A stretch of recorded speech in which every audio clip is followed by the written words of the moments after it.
सर्वप्रथम सिक्किम और सिक्किम के जनता के ओर से वित्त मंत्री जी को बधाई एवं शुभकामनाएं देते हुए मैं इस बजट को समर्थन करने के लिए खड़ा हुआ हूं। ये बजट विशेष करके युवाओं को सक्षम और सशक्त बनाने का बजट है और इसके संकल्प के साथ भारत को विकसित भारत बनाने के संकल्प के साथ इस बजट को पेश किया गया है। और हमें बहुत खुशी है कि इस सत्र में, इस बजट में युवाओं को सशक्त बनाने के लिए और ज़्यादा एम्प्लॉयबल बनाने के लिए यहाँ पे बजट में प्रावधान किया गया है। ये बहुत पहले होना चाहिए था, लेकिन जो भी हो देर से ही हुआ। फिर भी आज हमारे युवाओं को सक्षम बनाने के लिए स्किलिंग और स्किल डेवलपमेंट को इस बजट में बहुत ही बड़ा इम्पोर्टेंस दिया है। हम जैसे युवा लोग कई सारे जो 50% से ज़्यादा इस देश का आबादी युवाओं का है, यहाँ पे केवल अनएम्प्लॉयमेंट, सारे स्टेट्स में अनएम्प्लॉयमेंट का इश्यूज है। इसको आगे ले आकर बजट में समावेश करना ये बहुत ही फॉरवर्ड लुकिंग बजट हमें लगता है, तो हम इसको समर्थन भी करते हैं और इसको अच्छे से इम्प्लीमेंट करने के लिए सारे पार्टियां अक्रॉस द पार्टी लाइन हमको एक साथ होकर युवाओं को सक्षम बनाना जरूरी है। यहाँ पे बजट में कहा गया है कि 1 करोड़ युवाओं को 500 टॉप कंपनीज में इंटर्नशिप दिया जाएगा, जिसका प्रावधान बजट में किया गया है।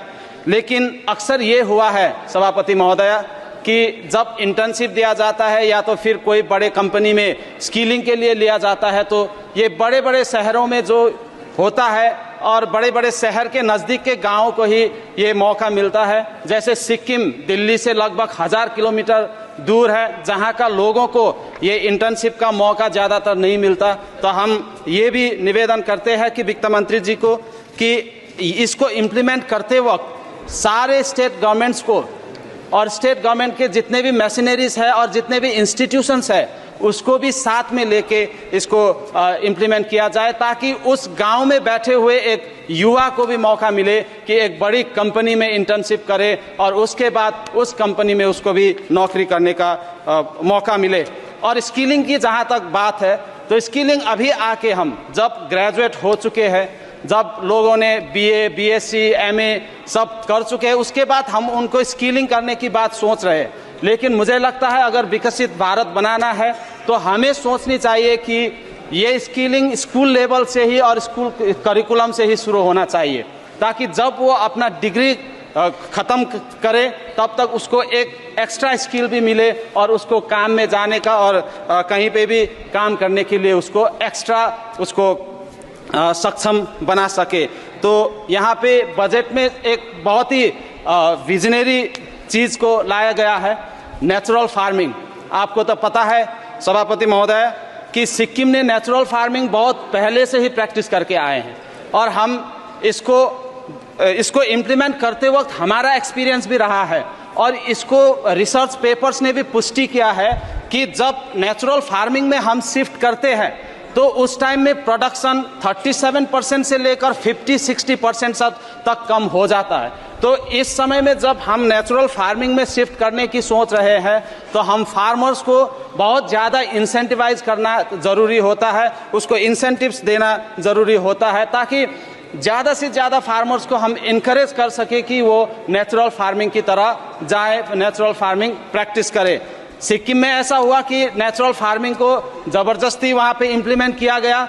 उस टाइम में क्या हुआ, जिस तरह से नेचुरल फार्मिंग में प्रोडक्शन कम हो गया कि फार्मर्स ने अपना फार्मिंग ही बहुत सारे फार्मर्स ने छोड़ दिया। अभी हमारे सरकार आने के बाद हम उनको एनकरेज कर रहे हैं कि नेचुरल फार्मिंग की प्रोडक्शन को बढ़ाएं और बाहर एक्सपोर्ट करने की भी सुविधाएं इसमें प्रावधान होना चाहिए नेचुरल फार्मिंग इनकरेज करने के लिए। और बायो फर्टिलाइजर्स और ऑर्गेनिक मैन्योर बनाने का, जो मैं तो केमिकल और फर्टिलाइजर स्टैंडिंग कमेटी में 4 साल रहा हूं मैडम, 4 साल में कभी भी बायो फर्टिलाइजर और ऑर्गेनिक मैन्योर के विषय में ज़्यादा कभी भी डिस्कशन नहीं हुआ। वहाँ पे डिस्कशन होता है जितने भी इंसेंटिव्स वो फर्टिलाइजर में दिया जाता है इसके विषय में डिस्कशन होता है, लेकिन बायो मैन्योर उसको प्रोक्योर करने का कभी डिस्कशन ठीक से नहीं हुआ है। इसको भी आगे ले आना चाहिए ताकि जो भी फार्मर नेचुरल फार्मिंग करना चाहते हैं उनको भी इसका सुविधा मिलना चाहिए। हम वित्त मंत्री जी को सिक्किम को और से बहुत धन्यवाद देते हैं कि उन्होंने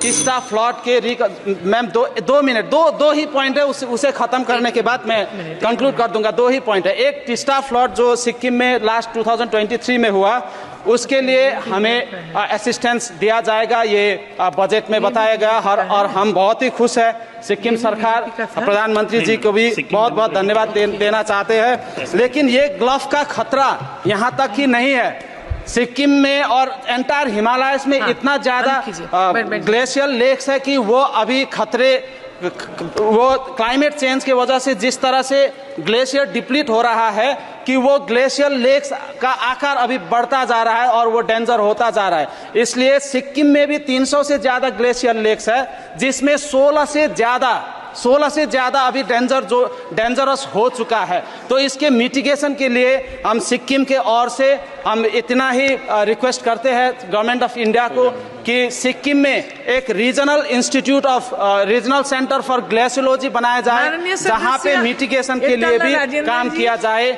इसी के साथ हम प्रधानमंत्री जी को बहुत बहुत धन्यवाद देते हुए यहीं पर कंक्लूड करते हैं। Thank you so much. शुक्रिया।